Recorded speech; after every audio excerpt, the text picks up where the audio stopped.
When that album dropped, I have to tell you the truth, man. I was really proud to have Dear Hip Hop on there, produced by my man Scam. I saw Scam in the building. Where's Scam at? Make some noise for Scam, y'all. There is no Dear Hip Hop without Scam.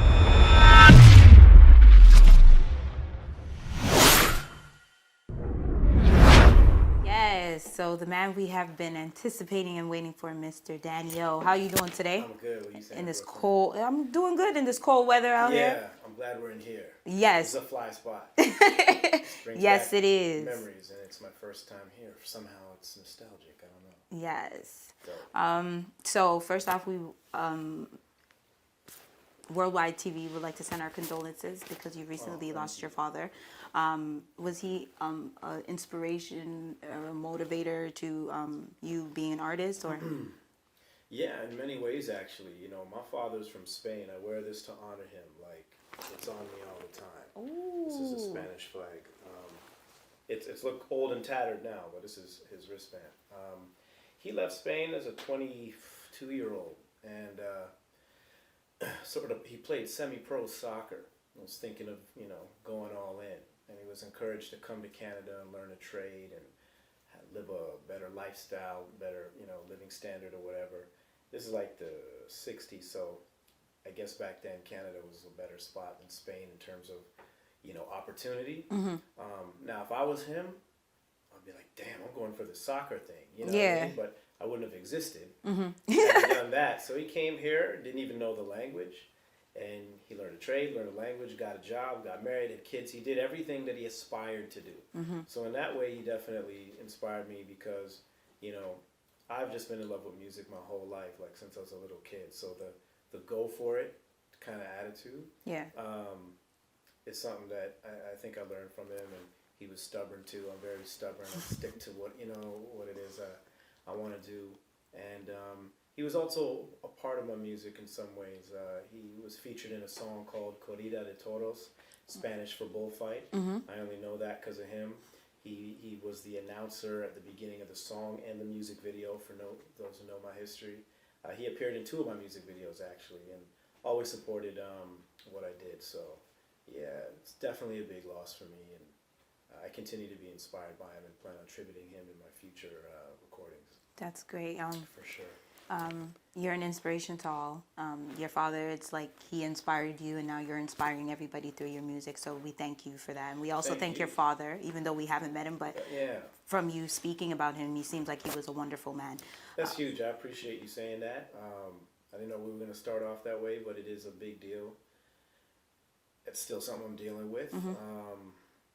Not easy at all, but I appreciate you saying all that you said because there's no question he inspired me, and it's crazy to think that I inspire people, mm-hmm. and I'm glad that I do, or that's being recognized. Mm-hmm. It's not just through my music. I've been doing like hip hop songwriting workshops now for about almost 12 years. Ooh. So I've worked with youth, mm-hmm. and it's always inspiring to me to see that I've been able to give back to like younger cats who've come up in the game, and so many of them now are like doing their thing, mm-hmm. and I'd like to. I take some pride in knowing that I had at least a little something to do with like getting them going. Yeah, that's good. I appreciate you acknowledging that. You're welcome. So which part of this Toronto are you from, for those who don't know about Daneo? Scarborough. Yeah, Scarborough, the east side. I say proudly, yeah. Okay, so what type of artist are you? If I wanted to know, or if somebody else wanted to know, what kind of artist are you? It's funny that you should ask that question following up asking what part of Toronto I'm from, because I've always believed, like, as I told you, I've been into music mm-hmm. my whole life. I started rhyming as a 10-year-old, and I've always believed that Scarborough kind of had this very authentic grassroots feel to lyricism. I grew up as a freestyler and a battler. I got I started my whole thing through winning a contest on Electric Circus. So I won my first rap battle on television. You know what I'm saying? Okay. And my mindset was always lyricism. I wanted to be the next Big Daddy Kane or Rakim and Cool G Rap. Like those rappers of the late 80s, early 90s with that type of lyrical ilk was who I aspired to be. Mm-hmm. So that's how I got into it, by winning battles and talent shows and competitions, things like that. And so I would put myself in that sort of lyricist category, you know, with a focus on, you know, just sharp, witty rhymes.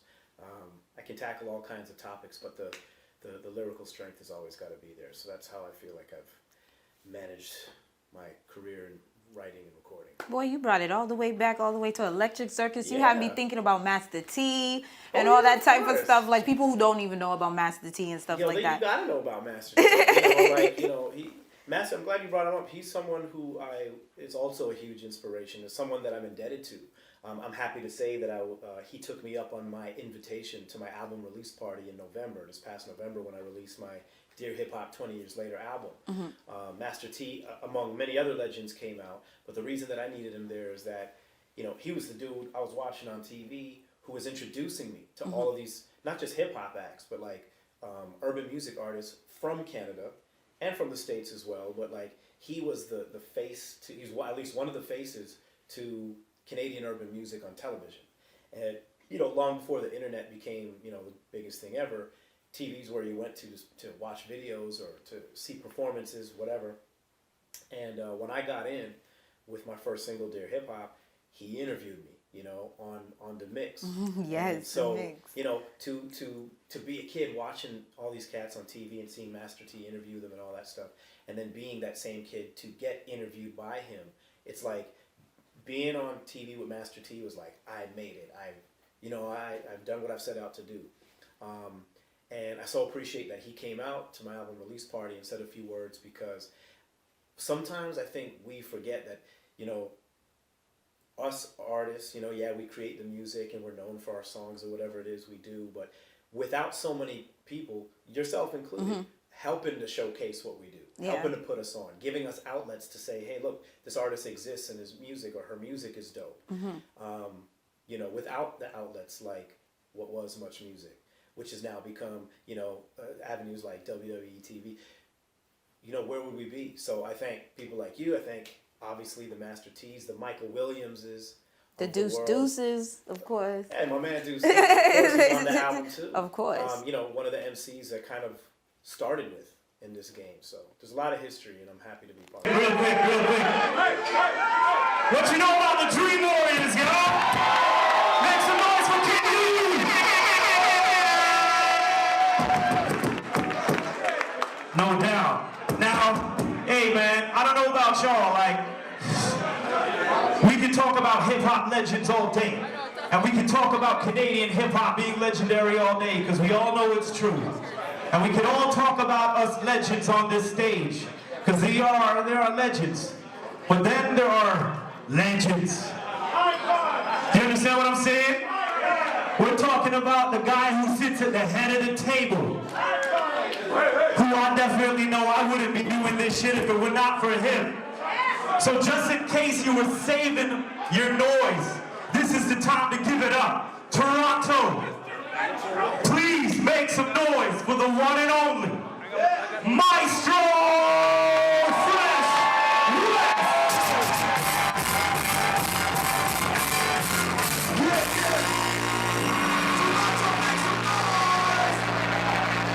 This is a throwdown, a showdown. Hell no, I can't slow down. It's on the go. First effects on the mix. Go wide and quick. So, like what you were talking about your release party, you recently had an anniversary event called Dare Hip Hop. Yeah. Can you tell us about the process behind that? Like, how did you come about doing? Yeah, well, my first official recorded release was Dear Hip Hop. It dropped in November of '96, and it was put out on Beat Factory's Rap Essentials Volume 1 album. It was a compilation of 12 hip-hop joints from Canada. People like The Rascal, Choclair, Cardinal Official, Ghetto Concept, were all on that album. Yeah. Deuce, part of Concrete Mob, was on that album. So when my first single was released, it actually wasn't officially a single. It was a song on a compilation. So 20 years later, when the anniversary was coming up, you know, so much has changed since then. Obviously now, like, the album's not even available, even online, from what I know. And I thought, you know, this was a pretty special album. For me, it launched my career. It really helped catapult it. And so many other artists who are still doing their thing, who were on that album and are recognized as being part of that historic record. I thought it would be cool to commemorate it. I reached out to the people who were behind it, some of the cats from Beat Factory, they hadn't really planned anything or even thought about the fact that an anniversary was coming. So I'm like, okay, I'm gonna do something, because I had already put out my Dear Hip Hop album on vinyl through a label in France in 2014. A couple of years passed, and I was encouraged to, commemorate the 20-year mark. And I said, well, the album's out on vinyl. I'm gonna do a deluxe version, put some new records on there, and acknowledge the fact that I'm not the only cat who's been around 20 years. There's a lot of other dudes out there who've been doing it. So that's why you got Thrust, Maestro Fresh Wes, Mocha Only, my man Big Kish, Eternia, Deuce, Mathematic. All of them are on the album. Deuce, and Mathematic were two artists from the Rap Essentials album. They're on a record on the album called Rap Essentials. The young people now that is spearheading hip-hop don't know where it came from. They know the American version, not the Canadian version.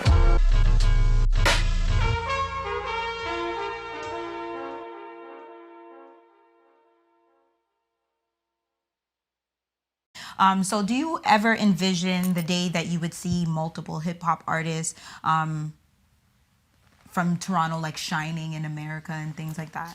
I think that day, if it's not already here, it's coming. I'm pretty thankful to be able to say that there's you can count like more than one Canadian urban artist blowing up. You have the Drakes and the Weekends of the world, but like Daniel Caesar, like there's the list continues to grow.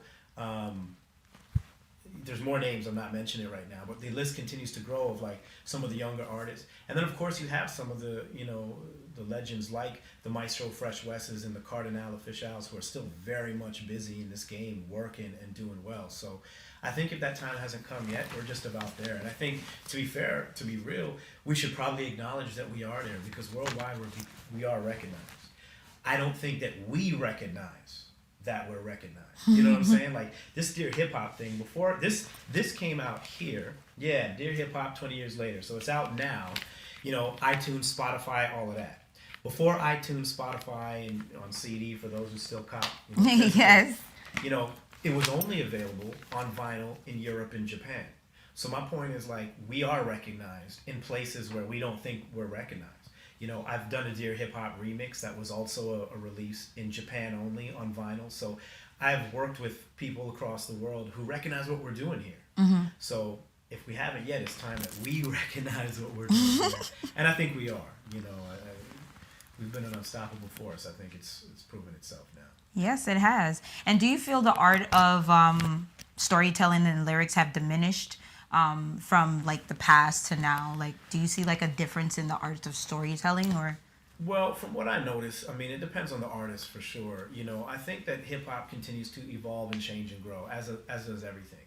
There was a time where storytelling, especially in music videos, which I've always been a big fan of. Like, there's a story in music videos that generally coincides with the record. And I think that we're seeing, obviously in recent years, especially more of the mainstream music to be sort of in one type of vein. It's like there's a lot of partying, there's a lot of, flashing money and all that stuff. And it's cool in a way, because we've seen hip hop grow to a point where now you can make money as part of being being in the hip hop community. Hip hop artists are now rich. We recognize that money's to be made. We came from an era where that wasn't a given. I didn't jump into hip hop going, man, I think I can make some money doing this. I just wanted to be the best rapper I could be. I was 13 years old when I was on Electric Circus. So back then, I think we were in an era where storytelling, there was more emphasis on it, because being the best was at the forefront of what a rapper wanted to do. Today, how to be successful, not that that's a bad thing, but how to be successful, I think for a lot of artists, sort of overrides the how good I am at this. You know what I'm saying? Like, there's people with great business game, not necessarily the greatest MCs, but again, everybody has their opinions, and mine is such that, I'm old school. So definitely I'm down with the storytelling and the lyricism and everything that I think was a little bit more prevalent when I started. So if there's one thing that you would or could change in your career, what would that be? Wow. I think that I might have taken my time on certain decisions. Like, this is a game where things consistently change, and you got to change with them. I've mentioned a couple of times how old school I am. Like, even with technology, You know, anyone who knows me knows I'm bad with technology. You know, so even like my social media game is all right. You know what I mean? Like learning things quicker, making changes to fit the game. You know, because I drop records in an era where it was about pressing vinyl and CDs and cassettes, getting them in stores, marketing them in such a way that people would go to the store to buy them.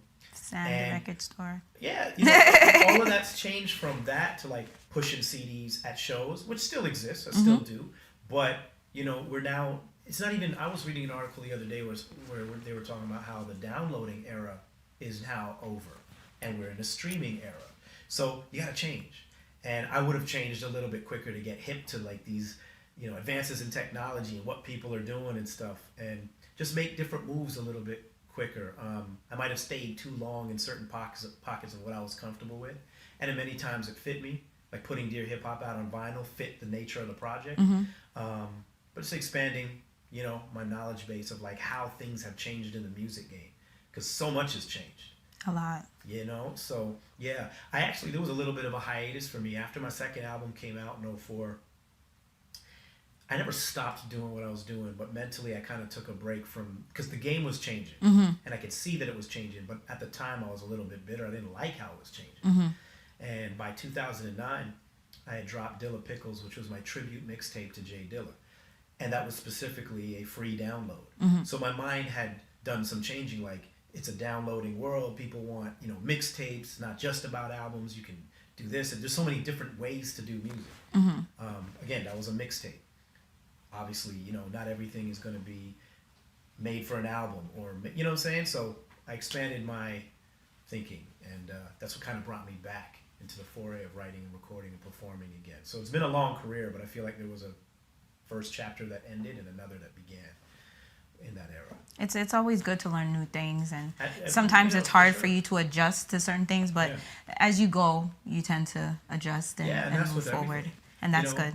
And in this music game, I mean, this is Canada. We should never forget, like, we have a small population in this country by comparison to the States and so many other countries. So we're working already with small numbers. We need to do more to grow and expand outside of literally our borders. Obviously, the internet has allowed us to do that. So understanding how it works is a big part of this game. Okay, so still learning. Always, every day. So when it's all said and done, what would you like people to remember Daneo for? Wow. I would hope that they would appreciate my lyrical abilities, but also the content of my music, to know that I never fronted on a record. Like, that's another thing that I've always stayed true to. I've not written anything fake in any of my songs. You know, like, I came up in an era, like, what you say in a hip-hop record matters to the listener. So authenticity, being genuine, being real, being original, has always been a part of what I've done. So I would hope that they would continue to list me, as some have, not everybody, but as some have, list me as one of the top lyricists to have ever done it. Not necessarily in Canada, just period. Yeah. You know, again, I'm thankful to say that I have fans in places like Brazil and France and Japan. I haven't even visited. You know, I'd love to. But again, the power of the internet, people have reached out to me and told me how much my music has meant to them. So if I can leave that type of impression on people, not just music that they liked or that they could jam or bop their head to, or even that they thought was dope lyrically, but that meant something.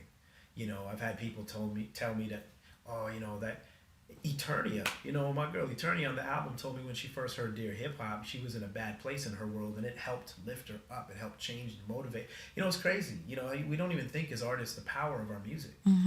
But we should know as music fans the power of music, because there's so much music I could talk to you about that has uplifted me, that's got me through bad times and everything. So if I can be one of those artists to be put in the category of it meant something to me and got me out of a bad place, or that record stuck with me, or like, you know, that's why we're celebrating this milestone, is I'm proud to have created something that matters all these years later. So I hope that I can continue to make records that will continue to matter as far as time exists. That's good, and I hope that people continue to listen to your music, because you're an amazing person. From just sitting down talking to you, you inspire me to like do a lot of things. You never know what's gonna happen when you meet someone on the subway. On the subway, a lot of things go down on the subway. So before we go out, of course, I want everybody to know where we can get your music from. Sure. So tell us where we can cop one if you can. So the album is out, of course. It's called Dear Hip Hop 20 Years Later. This is the deluxe version of the vinyl that came out on Surgeon Records, which is no longer available. So this is the only version of the album that's available. It's available through UrbNet Records. So you can go online through either Daneo.com, dan-e-o.com. Of course, it's on iTunes, Spotify, basically all music platforms. So wherever you get music, this album is available. And definitely peep it. What it is actually is a collection of my original recordings from the 90s and brand new joints. So which is clearly... so that's like when I was a teenager, and the album cover was a picture taken 20 years later. So this is the before, ladies, and this is the after. Teenager to grown man. So, you know. And well, then, I see you still got the swag from your younger, so respect, hey, come on, man. You got the J's on, you looking fly as boy. I like that. So before we go, I got to ask you, what is in store for Daneo in 2018? Well, thankfully the year started off really well. In addition to rhyming, I work as an actor. So I just shot a feature-length film, my third one. It's called Life Changer. So look for that in 2018. I'm also in a short film called Natalie's Diary. So I just shot that. I've just shot a bunch of commercials as well. And I'm going to be shooting a TV show called Bizarre Murders. So a bunch of my acting work will be available to eyes and ears in 2018. And I'm also working on completing my next album, which is all about being a father. Something that I'm brand new, somewhat brand new to. My 3.5-year-old, congratulations, thank you, has changed my life, obviously. So my next record is sort of, everything is through the eyes of a dad. I've never done a record like that before because I've never had that experience before. And I'm pretty excited because I just really love the way that it's coming. And if it's not out in 2018, it'll be completed. So be on the lookout for my next joint, which follows that theme. Yes, and we thank you so much. Once again, our condolences to you and your family. Thank you. And the fact that you're still inspired to continue to do what you do is amazing, and I know your father would be proud of you. And you're a great inspiration to your child as well, and to people like us. And the fact that you're giving back and you let us know about artists like Maestro Fresh and the Cardinal Official, that giving back is showing us in the hip hop industry that, hey, before the Drakes and before the Tories and before the Weekends, these are the guys and people like Julie Blacks. Those are the people that paved the way for us. So I thank you so much for introducing that back to us. And I hope to hear from you more. You will, for sure. I appreciate you having me. And, let it be known to everybody out there, man, no matter your age, how long you've been doing it, how new you are to the game, I believe there's space here for all of us because we all have our own original styles and ways of doing things, and that's what makes Toronto and Canada great. There's so many of us doing different things, and we can all be part of it. I was just reading something recently where people were saying, is Toronto still the screw-face capital? I.e. the city where we all keep each other down. And I'm like, never that, honestly. Like, this is why I build with so many. So holler at me, Daneo.com, and let's work. Yes, it was amazing. Love you, man. We'll be back. Yes, thank you.